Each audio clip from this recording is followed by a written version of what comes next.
Hey, welcome to Love and Liberate. I'm Emilie, your host. I'm a self-leadership coach, embodiment teacher, artist, and an activist for love. Now, I don't mean the fluffy kind of love. I'm talking about the real, the raw, confronting kind of love, the kind that cracks you wide open and liberates you, creating a deeper understanding of yourself and the world around you. Because that is what I believe life truly is about. So through personal stories and inspiring, soul-stirring conversations on all things healing, embodiment, and spirituality, I'll help you navigate the good, the bad, and the ugly with tangible tools, fresh perspectives, and of course, a truckload of love. Here's to loving and liberating, one heart at a time.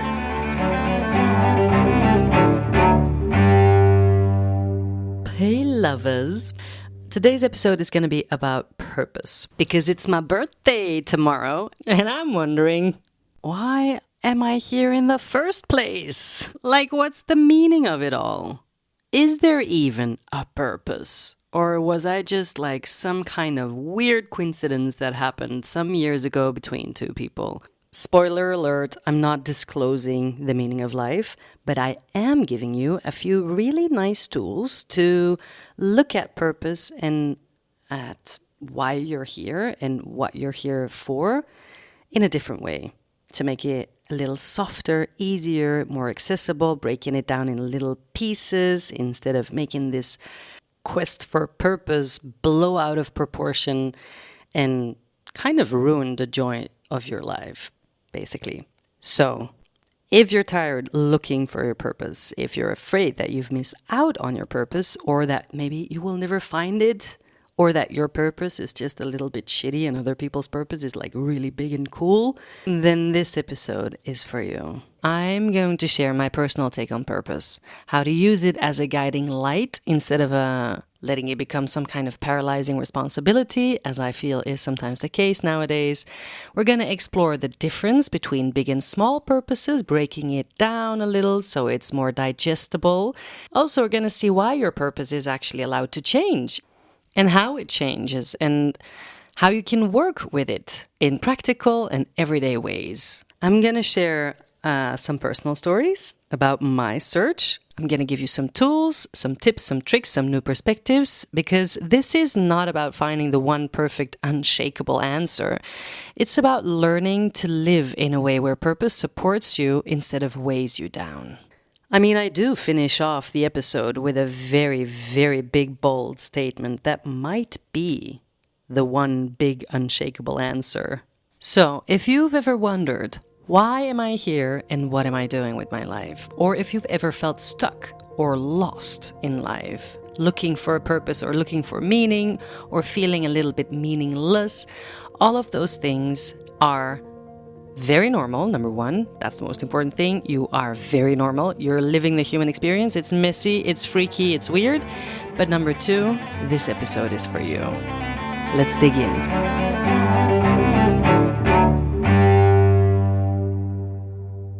So let's start at the top. What is it? Purpose. In my personal opinion, purpose is a driver. Purpose is something that drives you forward. Purpose is connected to your soul. That's what I feel. And purpose can, you can find it big and small. So you can have a purpose for your day. You can have a purpose for a specific podcast episode, for example. You can also have a life purpose. The problem is if we always view things from the macro perspective and we're looking for our life purpose and we want every little thing to be in alignment with that purpose from our mind's eye, that's gonna be a tricky one. Let me explain. Of course, everything that you do and every little thing is connected to the greater purpose of your life, of your neighbor's life, of the entire divine orchestration. So, yes, every little thing is connected to a higher purpose. Yes, of course. But is that a way to live your life constantly? I think if that's your main window to look through, it's going to be stressful and you're going to feel a lot of pressure because you're constantly going to think about, I need to answer to this giant question posed being my purpose, why am I here, and am I good enough, and am I doing enough and showing up enough for that purpose? So that is just one stressful business. So that's why, first of all, I like to break it down into little purposes and bigger purposes and long-term purposes and short-term purposes. So that's one thing that you can do. And that's also a little exercise that you can play around with by yourself. Just maybe see what could be a purpose for a week, what could be a purpose for a day, but also what could be a purpose for a certain relationship or for a certain action that I'm taking. And an action can be really small, like putting a pot of tea, but it can also be an action towards helping someone, the long and the short-term purposes, and with the different ways of applying purpose in your life is probably going to take away already a lot of the stress and the pressure that is put on purpose nowadays. So tip number 1, break your purpose down into smaller and bigger purposes. So you take off a little bit of the pressure and you make it more workable. And by applying purpose, I also mean that you are in charge of giving meaning to things, and you get to choose what the purpose of a certain action is. And maybe purpose and intention are getting a little bit intertwined here in the conversation, because I do believe that intentionality is very closely interwoven with purpose, because purpose means there is a driving force, like I said before. And intention is basically the same thing. So you could say that when you're coming from a place of intentionality, there is purpose. Or let me rephrase, it connects to purpose.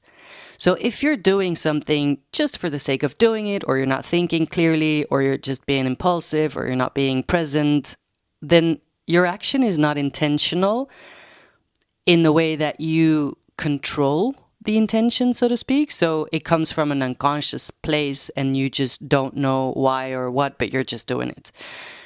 Whereas if you make an action intentional, you actually have the opportunity to tie that action to your purpose and to make an action purposeful. You do so by being intentional. So I think that's an interesting relationship to break down and to look at how intention and purpose can, how they work together and how they both can help you. So sometimes it's not like, oh, what's the purpose of this action? But maybe you can start by asking yourself, oh, what would be a beautiful intention? Or if I'm honest, what is my real intention? Because it can work both ways. Maybe you're noticing, or maybe you're deciding what your intention is. So those are little, I want to say games, like practices. Play around with it, be curious and explore how you move through the world and how you can maybe more consciously move through the world and more consciously create that world, because I believe that's how we create the world. It's by being intentional, by taking a moment to know, why are we doing this and how is this affecting me / the world? And that intentionality, I feel, is where purpose is being served. And I also believe that a lot of the purpose is not seen, not felt, not conscious, not, it's not visible necessarily, but that's where intention can really help you to tap into your purpose, or to explore your purpose, or to connect yourself to your purpose. Those little bits to give all of that a play, let's say. And then another side note that I really want to add is that purpose and intention, they can also shift through life phases. So like I said, we have long-term, short-term, we have for small and for bigger things in our life, but also it's also connected to where we are in our life. So for example, maybe growing up, you feel very connected to the part of your purpose that is like, I want to break free, I want to discover me. And then maybe all of a sudden you start to shift and shape more towards, I want to start creating a family and I want to continue life, but in a very different way. I want to pass it on. I want to give life. I want to teach somebody how they can be free. So the purpose, it doesn't necessarily mean that your initial purpose was wrong or it has changed. It just means that you are deepening. That's how I look at it.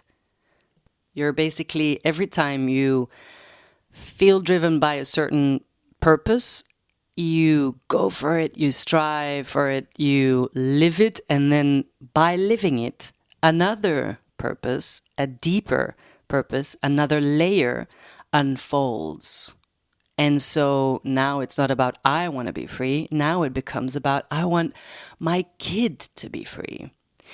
And then maybe once you're living that purpose, you start to feel, oh my God, I want every kid to be free. I want all children in this world to feel freedom and to feel safe. And then maybe the next step is maybe not just children. Maybe I want everyone to feel safe and free. So this unraveling of purpose, I feel, is part of our life's journey. I don't think it comes in, now I found my purpose and now there's one and only purpose. I'm just gonna go for it my entire life. No. The only consistent is change, motherfucker. When will we learn? But that's just how it goes. And you change, life around you change, the people around you change, your body changes, nature changes, like everything is in constant change. So why would a purpose be fixed once you finally found it? Oh my God, I cracked the code and now I'm free of search? I hate to break it to you, darling, but that's not going to happen. This human experience is not meant to be free of search. We're not meant to find the capital T answer capital A. That's not going to happen. So unless that's what you're looking for, continue to listen. So just a little roundup of what we just spoke about. What is purpose really? It's a driving force, and it's connected to your soul, and it's connected to intention. So purpose and intention, they feed off of each other and they work together. And you can actively choose to be intentional and therefore feed and nourish your purpose. Then there's short-term, long-term purpose. There's big and small purpose. Break it down. It'll make it easier for you. And then also there's different life phases for different purposes. And allow your life phase to dictate maybe how the purpose wants to be fulfilled or seen or felt or lived.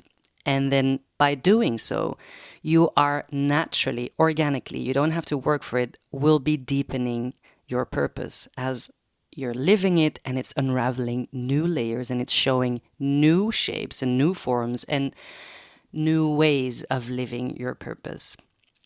And then last but not least, stop looking for the one and only purpose, because there is not one thing in life that doesn't change. So allow your purpose to change alongside of you changing and your environment changing. So that's one thing, one little tip and trick here that I can give you. And then another part of the purpose conversation that I want to speak to is what I learned through my time as a job coach. So I was coaching people who were stuck in their jobs or didn't feel good in their job or wanted to change jobs or switch careers or anything. And I had lawyers, I had cleaning ladies, I had DJs, I had psychologists, I had artists, I had the entire scope of the population, más o menos, not entirely, but it was a very wide range of people that I coached through their hurdles and their search in their careers and their working life. Now, the main thing that I saw and that really baffled me is that whether they were a builder, an engineer, a captain, a dancer, or a pharmacist, they every single one of them, the real reason why they were doing what they were doing was because through their job, through their acts of service, they felt that they were helping people. Helping people was at the source and at the core of every single career, job, acts of service that all these people did, regardless of their position, regardless of the actual actions that they would take or the actual job they had, which to me was the most beautiful thing, because it really proves my world vision, like the way my world view, how I see the world and how I see people, is basically that at the core, we're all good. And at the core, we're all here because we want to be of service to the community. So we realize that we're not disconnected and that individualism is not the answer. We know in our hearts, in our cores, we realize, we feel that we are here to serve one another, and that is the one and only purpose. And it has nothing to do with what that looks like. There's no right way for purpose to show itself in a day, in a life, in a week, in a career. The purpose is the soul connection, so to say. It's like what ties us all together. It's like purpose is the rug from The Big Lebowski. It ties the room together, dude. You know what I mean? Like, purpose is what we all are driven by constantly, and at the heart of the purpose is wanting to help one another, each other. So that is another realization that actually blew my mind, and that also, yeah, like I said, like it proved, but also it solidified my worldview and my take on humans in general. And that was a beautiful thing. So that's also a fun maybe exercise or thing to do when you're looking for a purpose. And maybe you can see, oh, that's how I helped this person, or that's how I contributed to this situation, and see how helping someone is really fulfilling your purpose, and the other way around, how your purpose is helping someone. So ask yourself, how is your purpose helping somebody or the world in general? And how is helping somebody or the world in general serving your purpose? And then thirdly, what I want to say is another thing that I learned from my job coaching time is that people are looking for a career. Obviously, careers, the way that we knew like a few decades ago, that concept of a career, it has gone. It's out the door. It's no longer even realistic to have a certain point at the end of your career that you already see when you're starting your career, and that's where you want to end up going. That's not super realistic, also because companies change, humans change, the world's changed so much, and that's just no longer how careers work. So we need a new take on how to, address careers and work life. And the thing that I would always tell to my clients is maybe a 5-year or a 10-year plan is not super realistic as a set in stone thing that you want to reach or accomplish. Because first of all, you have no idea who that person is going to be. Like, you don't know that. Have you met your 5-year in the future self? Have you shaken hands? Have you talked to them? Did you ask them how they feel and what they want and need? No, you don't. So you have no idea whether that is indeed where you want to be, because you don't know what in 5 years' time is going to happen. Somebody might die. Somebody might enter your life.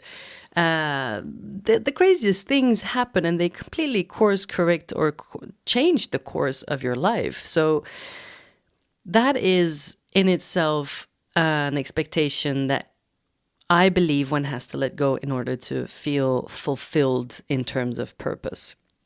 Because when you tie so much value to one outcome, that's kind of setting yourself up for disappointment.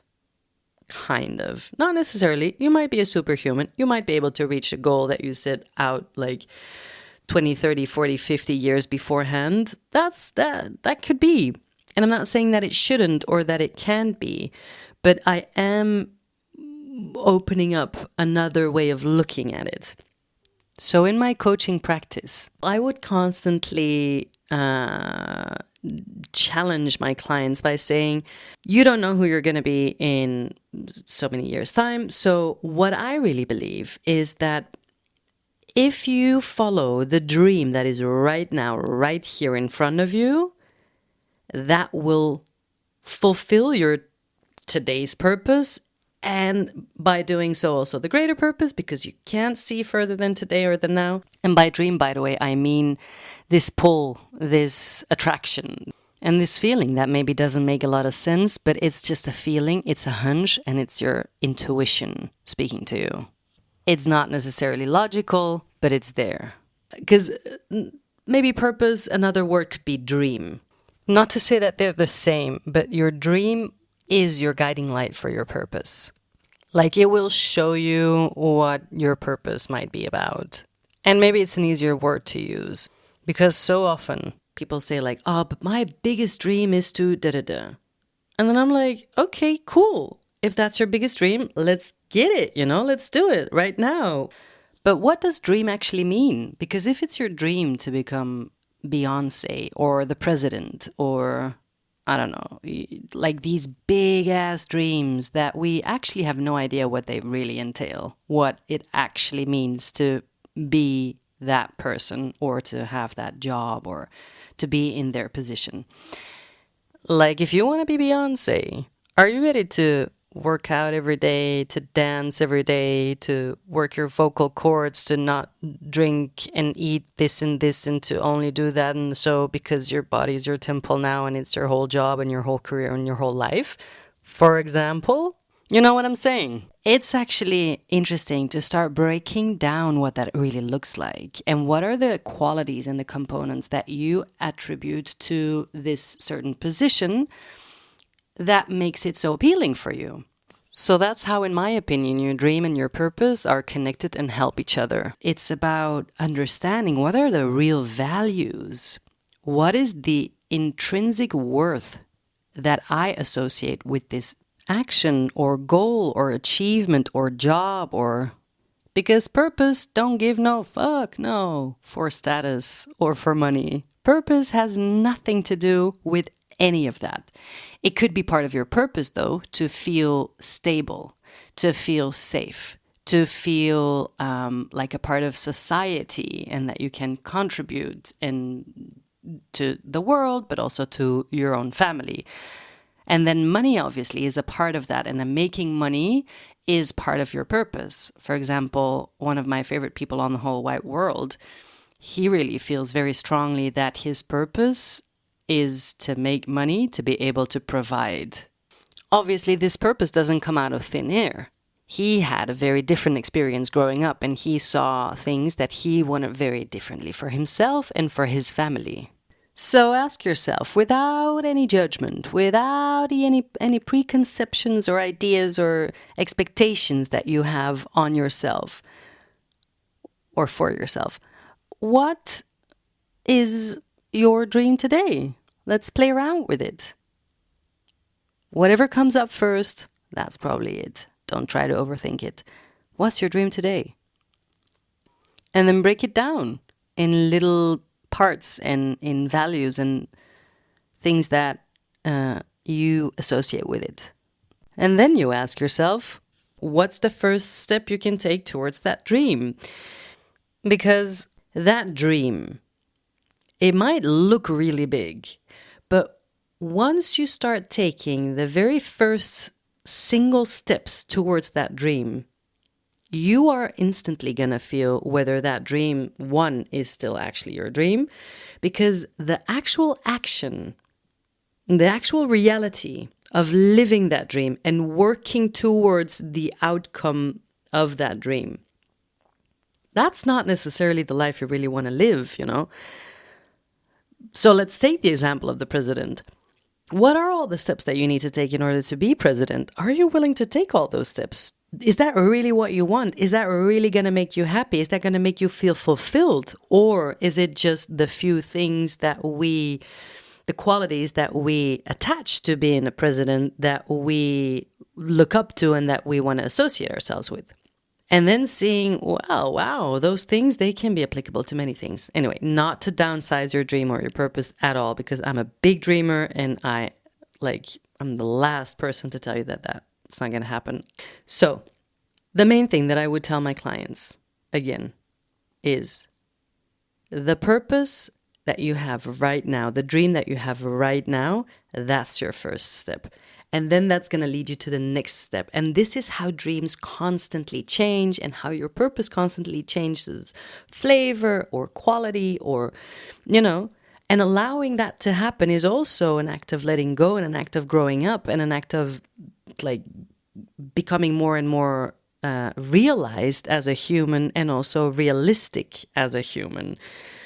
Not only in general, but just in your own life. Like, who am I really? And what really aligns with me? And what do I actually enjoy? And what are the ideas of something that I enjoy, but the reality of it, I don't, So a little example to help you out. For example, people say they want to, I would love to live in the south of France, but I can't with my job. And I'm like, well, first of all, what's up with the accent? Secondly, you can because your job is not telling you can't go. It's your mind telling you that you can go because of your job. So actually, the road is wide open. You can. Not to say that you're not going to lose your job if you move to the south of France, but then that's a consequence of that decision that you're not willing to take on. But the truth is, you can. Your job is not holding you back, but the consequence of losing your job, that's what's holding you back. That's a very important little practice that you can apply to many things in your life when you're like, I don't have a choice. Well, you really do have a choice, but you're just not willing to take on the consequences of that particular choice. Big difference. So seeing that is step number 1 and asking yourself, why are you not doing that? And what would happen if you would start to take the first single step that will take you to the outcome of living in France, So I have lived my life entirely in devotion of my dreams. So whenever I had a vision or a thing that I wanted to do or accomplish or strive for, I would go for it. I would set out that goal and I would just go for it. And then along the road, I would discover, well, that's not nice, or that's not possible, or that doesn't really make me happy. Or I don't have the real skills to do what that takes, or the desire. So, for example, I was dreaming of being a singer-songwriter. So I went back to the music academy and I studied sing-songwriting. And I was so deep in it. I threw myself. That's my vibe. That's who I am. When I love something, I'm all in. And I would write music and play the piano and sing and write lyrics for literally hours on end. Every free minute I would be at the piano. I would wake up 5 a.m. so inspired and just like in my bed starting to write. And went for it fully. I loved the process of creating. I loved every single bit of it. But then came the moment to decide like, oh, so you want to record an album or you want to tour, or then what's the next step? And then I was like, oh, hold on. That means that I'm going to have to play in like bars and clubs and, like shitholes, let's be honest, left and right in villages and at very inhumane hours of the night for, let's be honest, very inhumane fees. God, no. Like, I am not down for that shit. Like, I'm not interested. That's really not going to make me happy. I'm not that person. I love being creative and being inspired by the moment. But then came the moment to actually bring them and perform them. They would bore the shit out of me because I was like, wow, am I going to do that for like hundreds of times? Like the same songs, the same lyrics, the same music? God, no. Couldn't be bothered. So I realized I don't have what it takes to do that. So exit the singer-songwriting dream. I don't want to be a performing artist in that way. I will use my musicality and my skills in other ways, but that's not what I want. Another example is I was working in television and my dream was to be like a Louis Theroux, a reporter that's in front of the camera and they go into cool environments, recording in-depth human interests, interviews, and, documentary series. That was my dream. And again, as I was working towards that dream, I shot a few pilots and I developed a few ideas. But every time when I went to present my ideas to the network, they were like, nah, no, we're not going to buy it because you're too unknown. Or no, it's just like the tone of voice, I don't know, or maybe pa pa pa pa. And so at the end of my round of networks presenting my shows that I wanted to make, I understood, I'm never going to have the final say in how I want this show to be. Like I'm never going to be in charge of the tone of voice, of the kind of people that I'm allowed to interview, the way that I can interview them. Like everything is out of my hands here. And that is not the kind of content that I want to create. I want to be in full charge.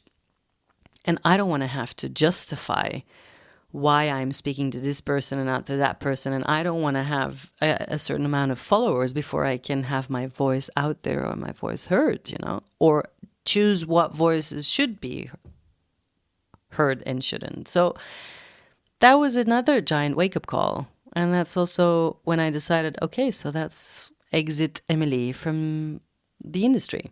Not to say that I'm never going back, I don't know, but that route, that road that I was taking, it wasn't working for me. It wasn't making me happy. And also not to say that it wasn't a massive heartbreak. Like it was a hard time. It was difficult. I'd been working a full year on various projects and none of them made it. They all fell through. So that in itself was a pretty tough life lesson, but then in the same time, it was also a freeing life lesson because I did see how I did everything that I could on my end and I just went for it and I took all the information that I gathered along the way to make a better decision in the future.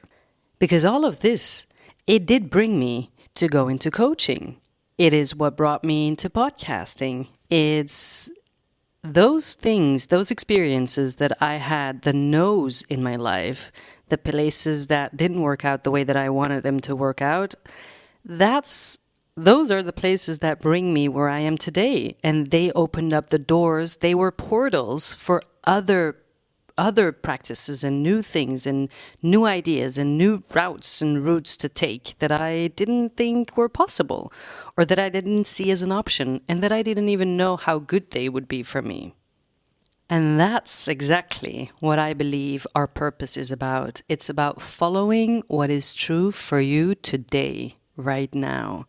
And then following that will bring you to the next bit. And that will bring you to the next bit. And it's going to deepen and it's going to broaden your scope, your range, your skill sets, your talents, and you as a human.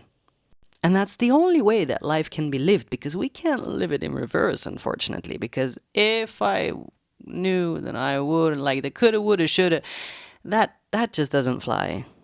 The best we can do is take the mistakes and learn from them and gather information as we're stumbling our way through life. So being very practical about your purpose and about your dreams, that really is the best way to live your dreams. Because that's also the only way that you will ever know whether your dream really is your dream. So maybe now you can think of some of your own dreams that you pursued and how they brought you where you needed to be or where you are super happy to be. And see how sometimes living out a dream is exactly what brings you to a new dream. So a little wrap up of this episode's practices and prompts that can help you play around with your own purpose in your search for purpose. Number 1, break down your purpose into small and big purposes, short term and long term, and small and big. Ask yourself, what could be my purpose for today, or for this week, or for this specific relationship, or this specific action? Number 2, play with intentionality. Before you act or do something, ask, what is my real intention here, and what would be a beautiful intention for this action? And then see how linking intention to an action makes that action purposeful. Number 3, notice how your purpose shifts with life phases. So reflect on what drives me in this phase of life. How is it different from before? Or how is it different from a next phase that I would like to enter? Number 4, reflect on how you are helping others. So think about recent situations and ask, how did I help here? How did helping others feed my purpose? And how does my purpose help others? Number 5, use your dream as a guiding light. Ask yourself, what is my dream today? However freaky, crazy, weird, big, that doesn't matter. We're just using it as a guiding light. And then break it into what values or qualities are making it appealing for you. And what's the smallest first step that I can take today? Number 6, reality check your dream. Imagine the daily reality of living that dream out and ask yourself, would I actually enjoy the process of getting there and also the actual reality of living that dream? Not just the outcome and all the ideas that I've projected onto that outcome. And maybe that's another fun little practice to do, is maybe write down all the ideas and qualities that you associate with the outcome of that dream. Just to, be honest with yourself and to explore what are your driving forces here. Because these are all part of your purpose. And then last but not least, I would like to utter maybe the most interesting view on purpose. One big life question. What if merely being here is your purpose? Sit with that one for a while and see what comes up. This is it for today. Thank you so much again for listening. It's a true pleasure to be able to share my voice and to also hear reflected back from you what that brings up for you. So take the time to share if you feel like it, and otherwise subscribe if you love this podcast. Give it a little review. Send this episode to somebody you love and who you think might resonate with what I'm saying, and hope to have you back next week. I wish you a bloody beautiful day, and here's to loving and liberating one heart at a time.